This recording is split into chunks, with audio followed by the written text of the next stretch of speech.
if those 2.1 billion Christians had the passion of the first Christians, they all came together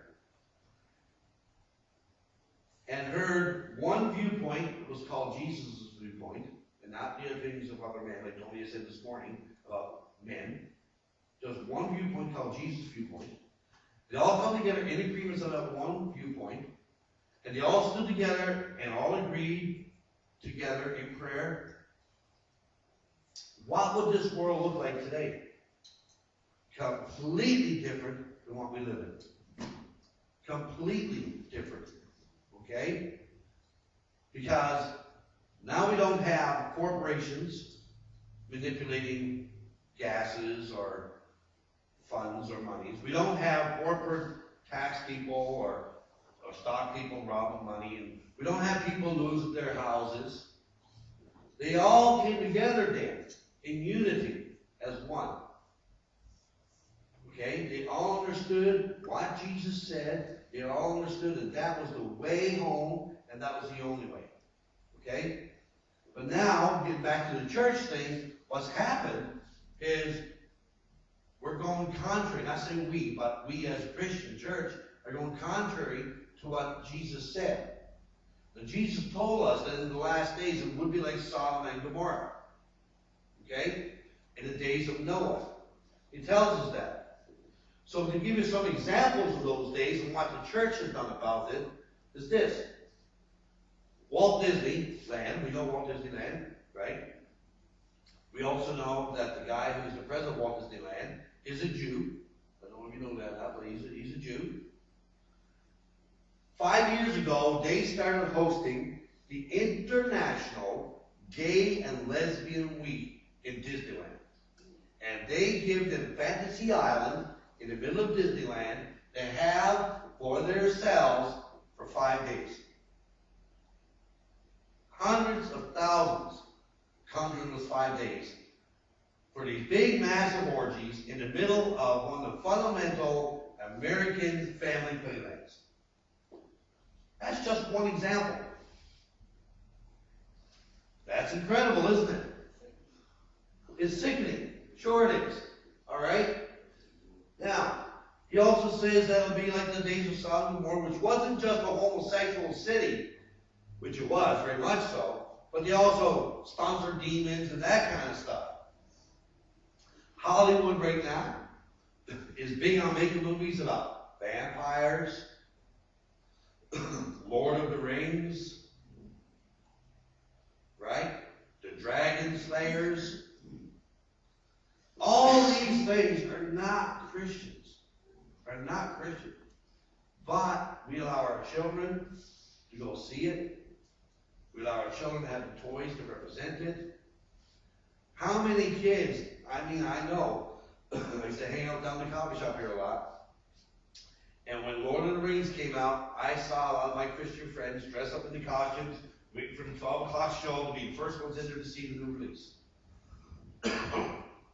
I've seen little kids get dragons and those little goblins that sit on the things in their rooms. They're all demonic. They all come out of the Sodom and Gomorrah era. Yes, they're Middle Age, but they're very demonic. Within my own family, I have issues with a major is one of the children that love the Twilight movie series and the books. But it's vampires. It's Draculas. That's not of God. It's not of God. Who saw Braveheart the Dragon Slayer? Right? Stop and think about it. Stop and think about it. I saw it. We went to a movie ourselves a while ago that we should never went to.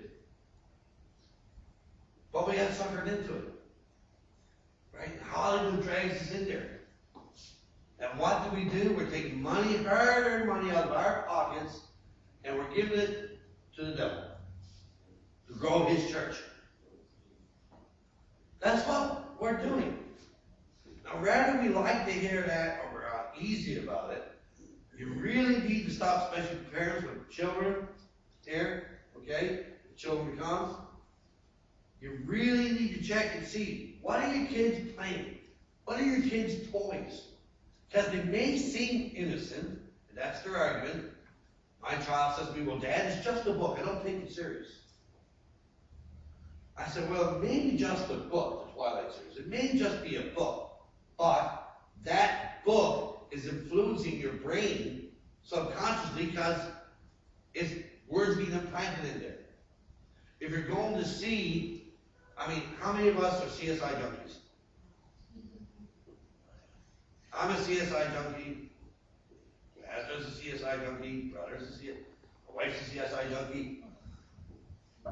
We have essentially learned to desensitize ourselves to murder and gun shooting and who's a TLC, let's operate junkie. I'm a medical junkie there too. I can watch somebody's capital head come off and have a brain surgery and it doesn't affect me. I have desensitized because society provides this stuff for me. I never thought it affected me until we were driving home just the other night,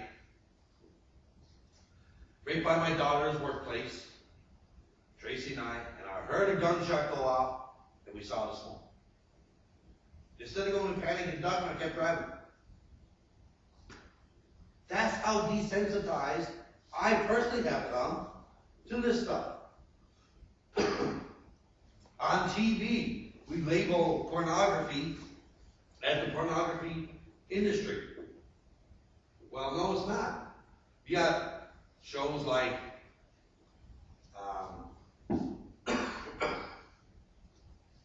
Neighborhood Wives, what do they call it again?